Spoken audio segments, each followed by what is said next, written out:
I'm so glad you decided to spend a little time with us today for our Bible study. Over the past several weeks, Pastor Hunt has been focusing on his masterpiece teachings. We've learned and grown so much from these teachings, so much so that one of our very own, Sister Erica Jordan, is going to take a little time to share her reflections on his masterpiece series teaching, Find Your Fit. Hi there, my name is Erica Jordan and I live in the heart of the Museum District in Houston, Texas. I'm excited to be here with you today and to share some of my thoughts and reflections about part 3 of the Masterpiece series. Ephesians 2:10 tells us that we are God's masterpiece, created in Christ Jesus so we can do the works He planned for us long ago. Right now I'm at one of my very favorite places. This is Hermann Park in the heart of Houston. I come to this park a lot and I love to people watch. And it's a great place because it really highlights the great diversity of our city. A lot of people don't know this, but Houston's one of the most diverse cities in the world. So we have lots of different languages that are being spoken here, people from many different backgrounds. And it also really celebrates how we each have our own unique frame, our own unique purpose that aligns with our specific interests, our strengths, our challenges, our background, and that all makes the beautiful masterpiece that we are as individuals, and that collectively we bring our own unique strengths together. Psalms 139, 14 and 15 declares that we are fearfully and wonderfully made. Marvelous are your works, and my soul knows this very well. Verse 15 declares that my frame was not hidden from you when I was made in secret. God framed you in your mother's womb, and He framed you for that unique purpose for which He planned for you since the very beginning. And everything is supposed to be added to you based on how God framed you. And parents have the first charge in discovering their child's frame, their nature, their characteristics, their personality, their strengths and weaknesses. And then the parents are supposed to train and direct their children based on their unique frame. Right now I'm outside of our children's museum here in town. I love places like this. I love bringing my daughter to places like this because I'm able to expose her to things that I might not even have thought about on my own. And then I can look and see what lights her up. She might be really attracted to a exhibit related to computing or to science or art. And, just by paying attention, I can learn what sparks her imagination, what really sparks her interest, and I can begin to nurture that. I'm really, really thankful that I had parents of my own who paid attention so that they could better understand my own unique frame. They certainly exposed me to our values as a family. Universal things like, we really strongly value respect for other people, empathy for other people. We really value independence in my family. So they certainly communicated their values and they shared their interests with me as well. But then they also exposed me to other things that maybe weren't related to their specific passions, but if they noticed that it really sparked an interest in me, they would try and nurture that. I know that they could tell I was pretty interested early on in art, and so they give me art supplies, very interested in learning and books and reading, and so my dad would take me down to the library on some Sunday afternoons, and we would hang out there and I could read as many books as my heart desired. They'd even sometimes let me read at the dinner table. So just paying attention to what really lights your child up can help you as a parent to discover your child's frame. I try to do that with my own child now, and my husband is also a great partner in trying to do that as well. That really resonated with me in the message. Now, she raised her son for at least the first 4 years of his life. And this was about more than nursing him and weaning him. because she had him for the most important years of his life, his formative years, those years when a child most rapidly develops intellectually, emotionally, physically, and spiritually. And it was during these formative years that his parents taught him who he truly was. They taught him who his God was, and they influenced his view of the world.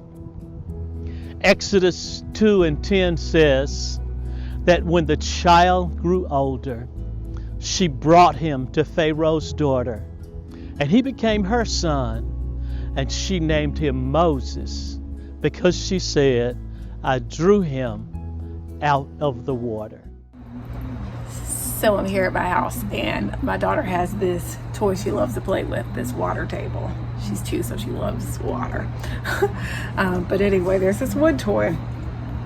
The one part of the toy that always gets her, though, because she wants to have such tight control over what happens that she actually ends up thwarting the process. So here she's supposed to put the little toy frog or toy fish or whatever she chooses into this little propeller here, and she's supposed to launch it and then let it go. But of course you can see it's so bent here because she wants to actually try and force it to go how she wants it to go. And I just think that that's funny in a way because it's a kid, but it also reminds me of how Moses's family had to, kind of equip Moses and then kind of let him go. There were 2 pivotal points where they really had to let go in the story. The first time is when they actually put him in the basket by the river and had to kind of trust that, his purpose would be fulfilled and that he would be protected because of his purpose, and because of God's protection. But then also the second time would be when Moses' mother actually had to take him back to the palace. She had equipped him with all that she could at that time, and of course she would continue to be an influence, but there's some aspects that you have to let go, and it just it's really pivotal to me as a parent. It's thought-provoking because you can't be the sole control in your child's life. Even when you think about a gardener can tend to the garden, but they cannot control every single element that's going to ultimately affect and hopefully enhance the child's life. You need other things like the rain and the sun, and then you also have to at points step back and kind of relinquish control after you have done what you can to equip your children. Pull it down. You gotta let it go. If you want it to jump, you have to let it go. If you want it to fly, pull it down and let it go. Pull it down. You gotta let it go. You have to let it go. Ready? Let's do it together. Pull it down and let it go. Whoa! Uh-huh. Now Moses would slip off to see his birth family who still lived as slaves. And one time when Moses was going down to see them, he saw an Egyptian beating a Hebrew. And something rose up in Moses, and he was moved to defend that oppressed Hebrew.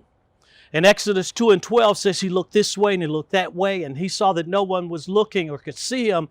And it says he killed that Egyptian and he buried that body in the sand.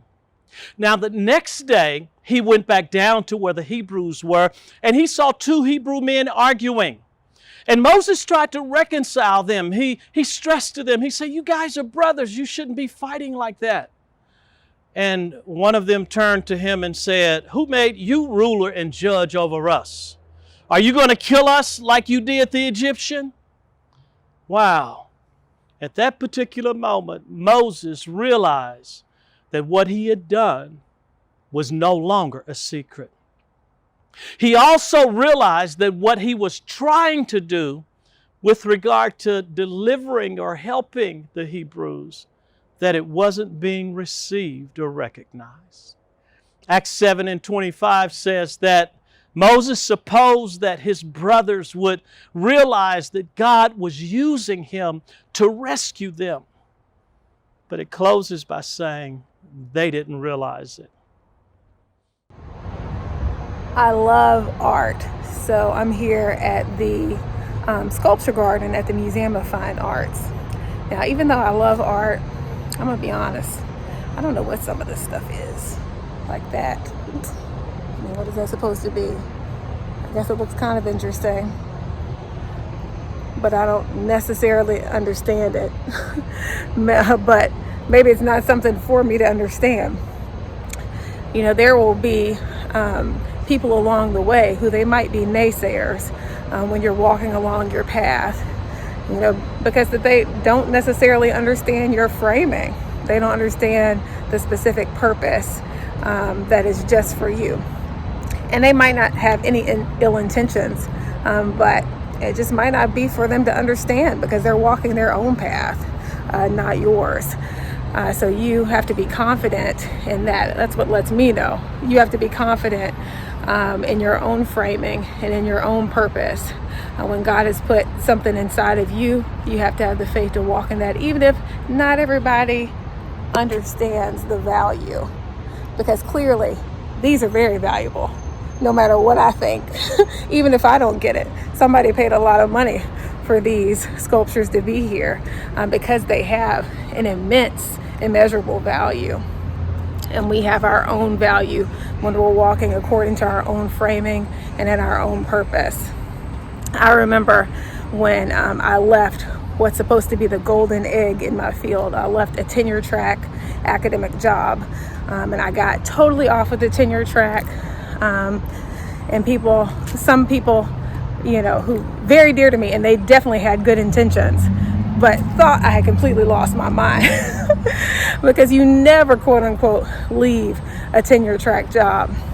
But I knew that it wasn't completely aligned with what I knew to be my framing and my purpose. You know, with that particular line of work, you have to do a lot of research, and I knew that I was most interested in really immersing myself in teaching and pursuing some other things that I had inside of me to do. But I knew I wasn't going to fully have the opportunity to do that in a traditional tenure track job. And so, you know, I had to take a leap of faith, and even if it looked like I was making kind of a big mess, I knew I didn't know exactly how it was going to work out, but I knew that the situation, the specific job that I was in, was not it. So I knew I had to take a step out on faith, and I ended up in a role that is so much more aligned with my particular framing, in which I'm really able to use my talents and my gifts in unique ways. Even if other people don't get it, that doesn't mean that it's not valuable.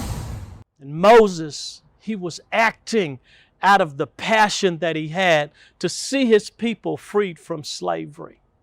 He was responding to his call to defend his family from oppression. And he wanted to use his unique position as a Hebrew raised in Pharaoh's palace. But now Moses is in a precarious situation. He killed an Egyptian, and now that act is being made known. And soon Pharaoh found out about him killing that Egyptian, and the scripture says that Pharaoh sought to kill Moses. And it wasn't just for killing the Egyptian. Pharaoh recognized Moses as being dangerous because of his dual background.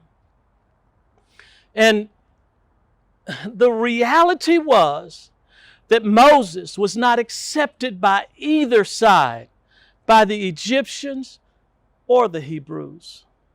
So Moses made the decision to leave Egypt and to go into exile. It's fall, and I love this time of year in the South. We finally get some cooler temperatures, and if we're lucky, we can see a few leaves changing colors.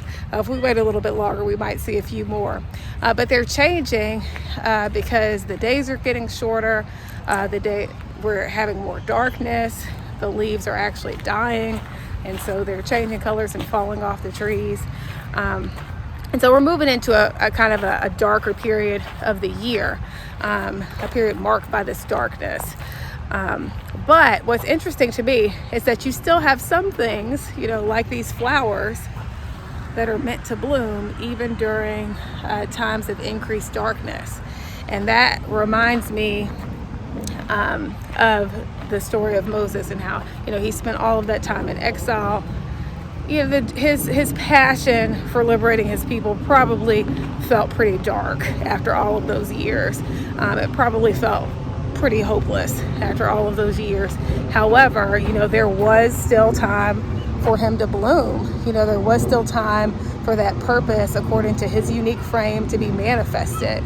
And it was at the right timing. And so even when we're facing difficult periods, there's still a way for us to see our dreams manifested according to our unique framing. 40 years later, Moses is on Mount Horeb and he's tending the flock of sheep of his father-in-law. And it's there that Moses has that familiar encounter with God through the burning bush. So here I am in my home office, and this is where this is just home base for my work right now. Right now, my husband and we're blessed, fortunate that we're able to work from home during the COVID-19 pandemic. But I've just been reflecting on the fact that sometimes we will kind of get almost like we will have these encounters or signs that we just simply cannot ignore. I'm thinking about Moses and the burning bush experience. That was an encounter that he could not ignore, that sort of propelled him to what his next step should be.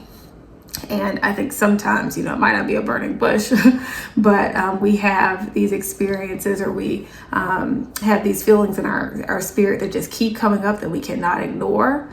And sometimes it just might be God trying to get our attention.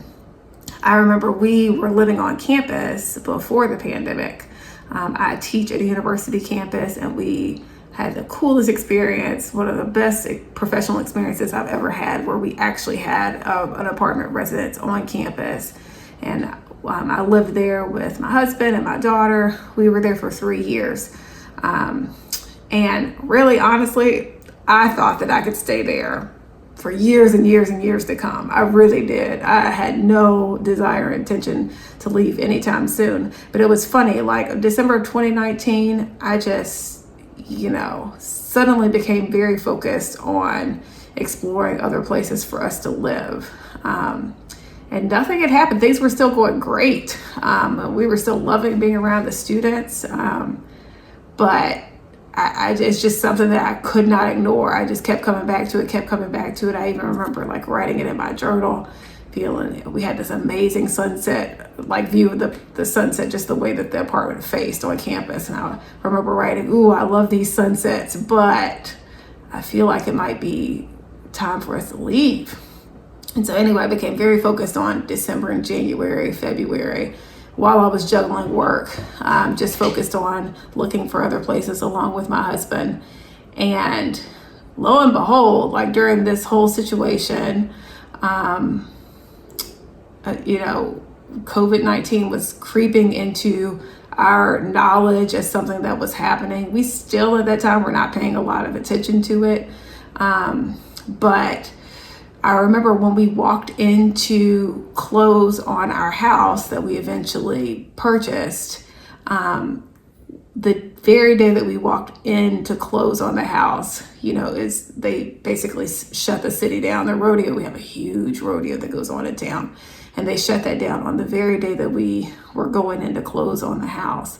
And we realized, oh, this is really serious. This is a big thing that's happening. It's about to be very impactful. Fast forward, we could have never imagined that we'd both be working from home, grateful to be able to work from home, but both be working from home, also be running full-time daycare from the house for our toddler, and, juggling that. And both of us, work in a space where we have to record and have meetings, and, so just needing a different type of setup turned out to be really useful. Not to mention just some of the other practical challenges of living on the top floor of a dormitory with a toddler and a family during a pandemic. So anyway, sometimes God's trying to get our attention. If there's something that's kind of stirring in you that you just cannot ignore, it just might be something that you need to pay attention to.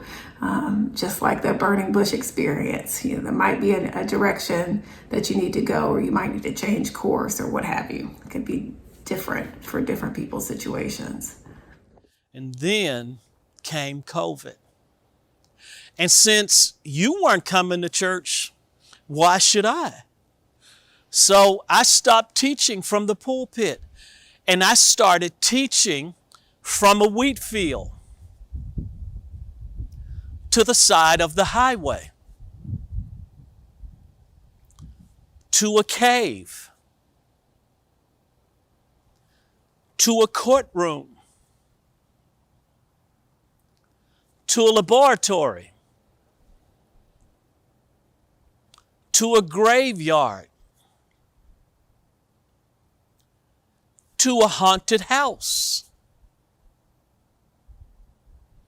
and even in a storm. Every week, I am able to live according to my frame and walk in my purpose. I'm able to marry my two passions and do them as one each week. I'm able to be the original that God made me to be. And artistically and creatively, I am able to bring the Word to life. I am actually redefining Sunday mornings. So now I'm still at Hermann Park. This is a different part of Hermann Park. This is actually my very favorite part of Hermann Park. It's called the Japanese Garden. And the funny thing about this is that I did not even realize it was here. We had lived in Texas for a few years before I even realized that this part of Hermann Park existed. And it turned out to be my very favorite part. I just love the beauty. It just feels like you're being transported to a completely different place. But it kind of reminds me of how our purpose expands. So just like the discovery of this park, this Japanese garden, enhanced and expanded my love of Hermann Park, which I already had a deep love for and just really enjoyed. We can continue to discover new aspects of our purpose as we're going along, walking in our purpose according to our framing. Our purpose continues to expand. It's not like one of these things that we just check off of a goal box. Goals are great to have checked off along the way, but our purpose is never fully completed as long as we're here, and it continues to expand in ways that we can't imagine, and in ways that really expand the beauty of the journey that we're taking. I shared that, my story, to say to you, embrace your history, embrace your passion, explore your curiosities, because it's these things that are all mixed together that become the key to you discovering your uniqueness and your purpose. And history, or His story in your life, reveals how you are framed and how He framed you. And so, here are the 8 questions that I shared with you the first week of this series to help you understand your frame and to embrace your purpose without fear. I love the questions that are posed to really prompt us to think introspectively about our framing and as a result our unique purpose. They remind me of a lot of the questions that I asked beginning in high school and going throughout college. I was fortunate enough to have people around me who prompted some of these similar questions, and I've come back to them time and time again, and they really help me to focus, especially when I'm feeling overwhelmed. It helps me to refocus on, what is my specific purpose? What is my specific frame? What am I put here to do? And to kind of be sure that I'm constantly progressing along the path that's right for me and not trying to fit myself into a frame that someone else might have created for themselves. Thanks for letting me share some of my thoughts and reflections with you. I'm tired and hungry now, so I'm gonna go grab something to eat, go see my family, and I hope that you all take care and that you will be blessed. Bye. Thank you again, Sister Erica. I really appreciate the way that you were able to connect with that teaching. And I hope all of you out there are able to connect with this teaching as well. I also want to encourage you all to go back on DwayneHunt.org, or you can visit him on his YouTube channel, Dwayne Hunt, and revisit this teaching of the Masterpiece series. I think it is critical for us to understand who we are, how we are framed, and what our value is, so that we can do what we were created to do. I'm so thankful to be under the teaching of our master teacher, Pastor Dwayne Hunt. He has redefined Sundays in so many ways, but more importantly, he has allowed us to find the tools that we need to stay connected and have a great relationship with our Heavenly Father. Now, a lot of what you see and the way we do things, they wouldn't be possible if it wasn't for your support. And so we want to give you an opportunity to continue to support us and to sow into our ministry. The ways that you can do that are now on the screen. You can use Easy Tithe. It's an app found in your Apple or Google Play Store. You find our name, Abundant Grace Fellowship. You enter in your credit card information, you can safely and securely sow into our ministry. We also have the Cash App. Our cash tag is $AGF Memphis. You can use that app as well. You can text give to the number on the screen and enter your dollar amount there. It's very fast and efficient. You can also go to abundantgrace.org. You can enter in the payment information there once you click the give button on the top right-hand side. You can always use the United States Postal Service. You can send a check or money order to 1574 East Shelby Drive, Memphis, Tennessee, 38116. Again, before we go, I want to also encourage you to visit our YouTube channel. You can visit Pastor Hunt's YouTube channel. Revisit this Masterpiece teaching series. I guarantee you it will change your life.